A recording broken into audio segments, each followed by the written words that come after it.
The nights in Uruk were never silent. Behind its mighty walls, the people whispered of a king mightier than men, but crueler than gods. Gilgamesh, 2/3 god, 1/3 human, and all thirsting for immortality. He conquered lands, slept with brides on their wedding nights, and defied the heavens themselves. The gods grew tired of his arrogance, so they created Enkidu, a wild man made of earth and forest spirit, not to serve, but to fight. Their battle shook the earth. Two ancient forces, two equally fierce souls.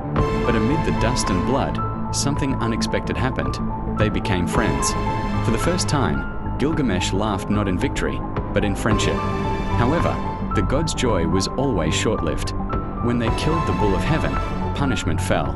Enkidu fell ill, his body slowly rotting, and no amount of prayer could save him. Gilgamesh, the conqueror of the world, could only hold his friend's cold body.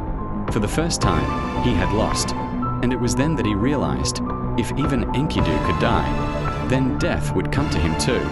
So he vowed, rejecting the fate of mortals. He journeyed far, across barren deserts, black caves, and the sea of death. He sought out Utnapishtim, the immortal who had survived the great flood. He defied time, the gods, and himself. After months, Gilgamesh found him, an old man with eyes as calm as the sea, sitting at the edge of the world. "I want to live forever," Gilgamesh said. Utnapishtim smiled faintly. "So don't sleep tonight. Defy time."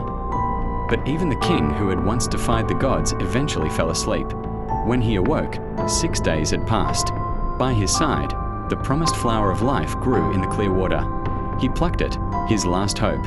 But on his way home, a snake appeared, stole the flower, and departed, leaving behind a new skin. Gilgamesh knelt by the riverbank, weeping not because of the loss of the flower, but because he finally understood. Immortality does not mean living forever. Immortality is being abandoned but not forgotten.